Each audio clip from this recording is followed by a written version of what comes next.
Bonjour jeunes gens, j'espère que vous allez bien. Alors aujourd'hui nous allons parler de la cité d'Athènes au 5e siècle avant Jésus-Christ. Dans ce chapitre, nous allons essayer de comprendre pourquoi cette cité est devenue un modèle pour les démocraties occidentales d'aujourd'hui.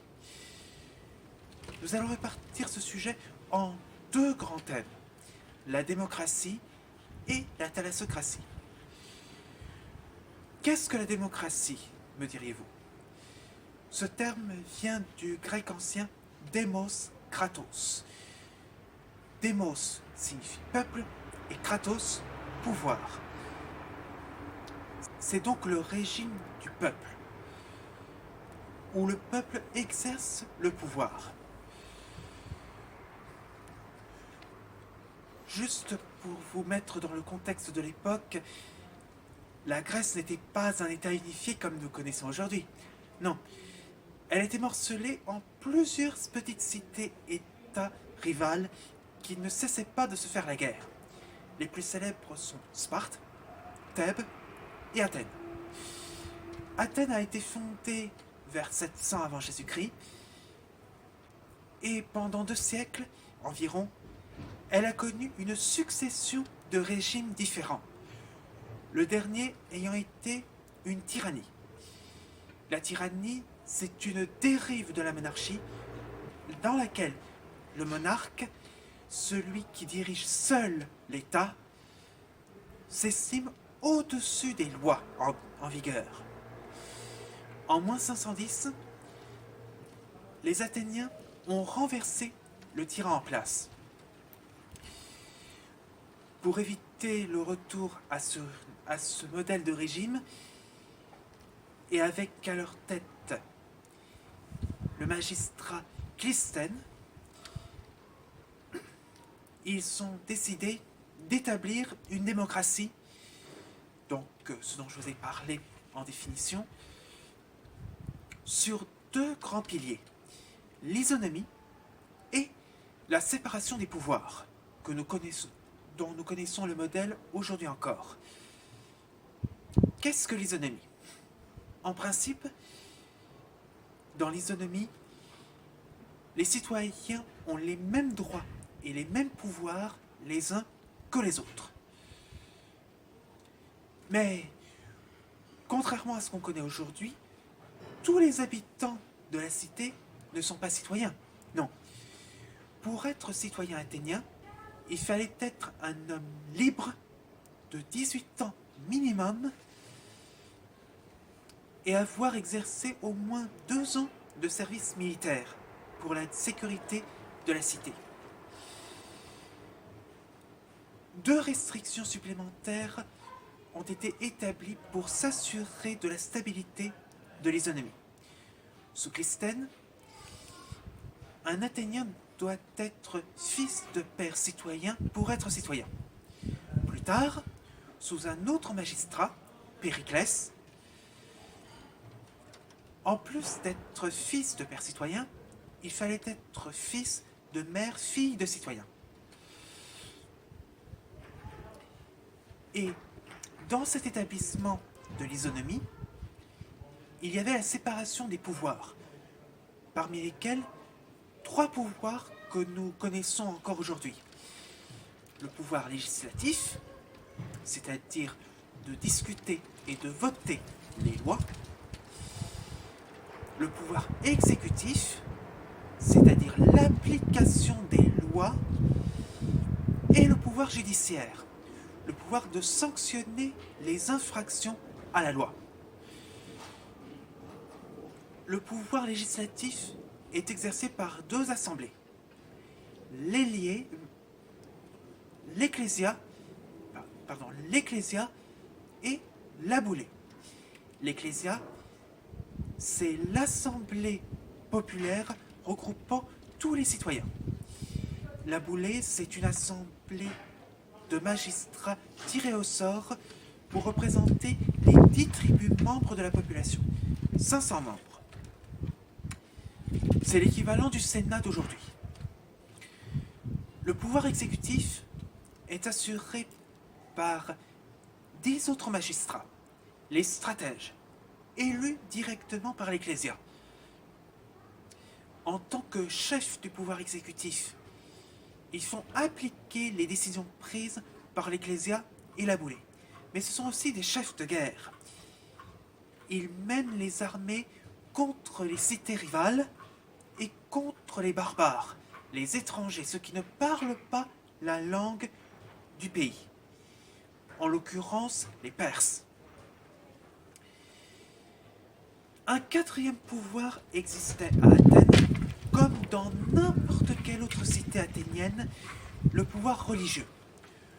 En effet, pour s'assurer de la stabilité de la cité,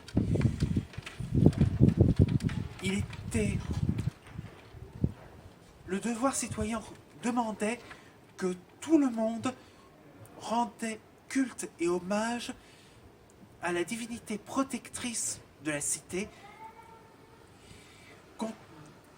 pour obtenir à la fois de quoi vivre et la protection céleste.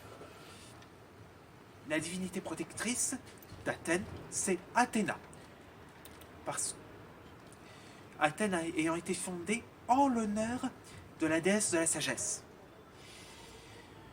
Ceux qui président les grandes cérémonies et les fêtes religieuses, ce sont les archontes, des magistrats également tirés au sort. Parmi les grandes fêtes religieuses, on trouvait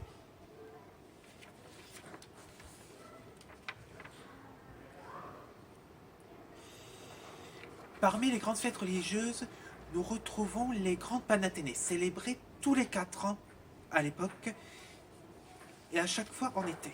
Mais ça, c'est un détail.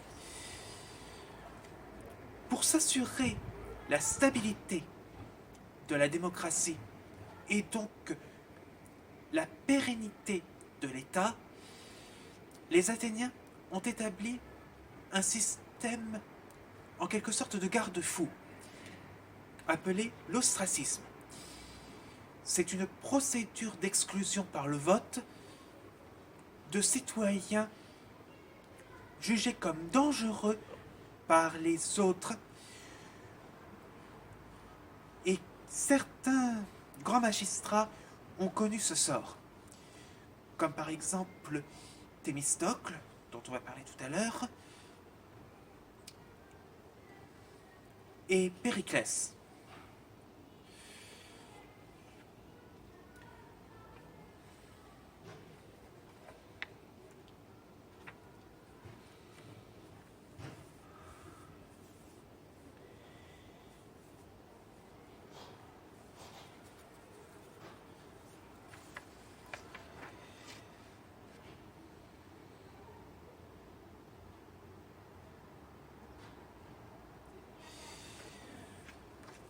L'ostracisme a été donc un moyen d'éviter un retour à une dérive de la démocratie, voire au retour à la tyrannie honnie, du fait d'une influence trop importante d'un citoyen ou d'un autre. Cela permet la stabilité intérieure de la cité. Mais il était nécessaire aussi d'assurer l'indépendance de la cité par l'extérieur. D'où la nécessité, à un moment donné, de conquérir un autre type de souveraineté. Ce qui nous amène à la thalassocratie. La thalassocratie,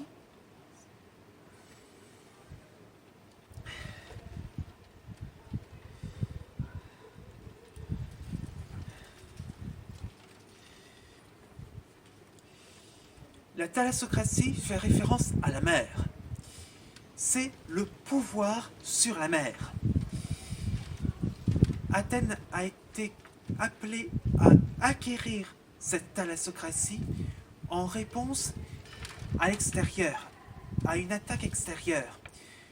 En effet, à 2 reprises, le puissant empire perse a envahi la Grèce, ce qui a contraint les cités rivales à s'assembler contre l'envahisseur. Et Athènes a été à plusieurs reprises à la tête des troupes grecques pour défendre le territoire contre la Perse. Elle a remporté plusieurs grandes victoires dans ce sens. Les plus connues sont Marathon, en 490, et Salamine, 10 ans plus tard. Pour Salamine, un grand magistrat, un stratège du nom de Thémistocle, a préparé en secret une très puissante marine de guerre, composée de trières, de 300 trières, qui sont, à savoir des navires de guerre composés de 3 rangées de rames chacune.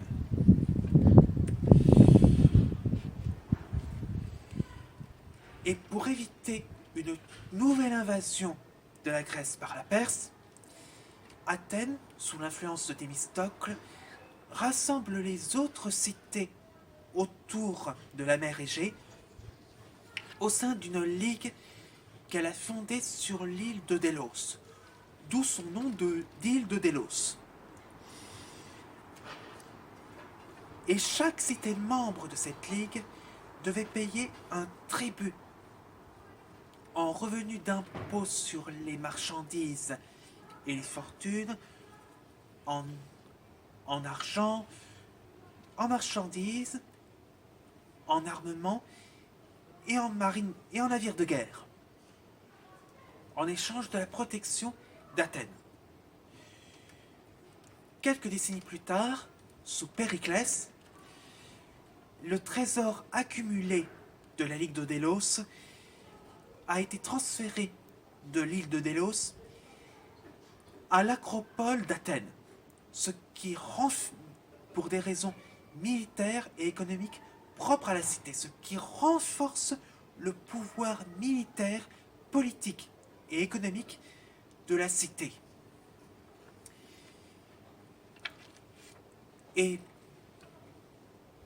ce qui favorise également l'influence commerciale d'Athènes du fait de la contrainte établie. Et encourage effectivement les autres conquêtes, les autres types de conquêtes de la mer par Athènes. La plupart des citoyens athéniens qui partent en mer étaient pauvres.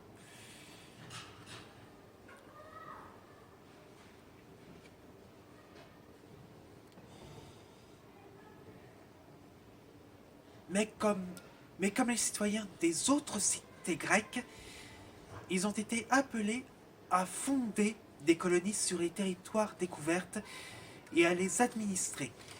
C'est ce qu'on appelle les kléros. Les kléros, ce sont des terres léguées par la cité à un citoyen qui doit l'administrer. Ce type d'offrande de terre permet à Athènes de promouvoir sa puissance politique et militaire par la promotion de son modèle politique. Ce qui favorise en plus de ça d'autres types d'influences, la culture, la littérature, la peinture et d'autres types d'art. Ce qui permet aujourd'hui la connaissance de nombreux auteurs athéniens, comme Platon, Aristote pour la philosophie, Sophocle, Euripide et Hérodote pour les premiers ouvrages d'histoire. Mais ce type d'influence et cette domination d'Athènes sur la mer et la prédominance du fait de l'existence de la première puissance maritime militaire provoque des rancunes et des rancœurs de la part d'autres cités qui, à un moment donné, en l'occurrence vers 430, poussent ces cités rivales à se rassembler contre cette cité afin d'y mettre un terme. Ce qui conduit irrémédiablement à une autre guerre, la guerre du Péloponnèse, du nom de la ligue à la tête de laquelle Sparte, principale rivale d'Athènes, a été. De 431 à 404, Athènes a subi une succession de défaites contre les autres cités. Et du fait de la déstabilisation et des coûts et des sommes astronomiques que coûtait cette guerre, très vite, du fait, la démocratie est déstabilisée et subit des dérives, notamment la démagogie et l'oligarchie. La démagogie étant une dérive de la démocratie dans laquelle les orateurs disent tout ce que le peuple a envie d'entendre, mais sans forcément l'appliquer. Ou s'il l'applique, ne va pas dans le sens de l'intérêt de la cité. L'oligarchie est un type de régime dans lequel un groupe d'individus gère le pays, le plus souvent une classe dirigeante. En 404, vaincue, Athènes est obligée de se rendre à Sparte et à abandonner la Ligue de Délos, du fait que son appui militaire a été détruit.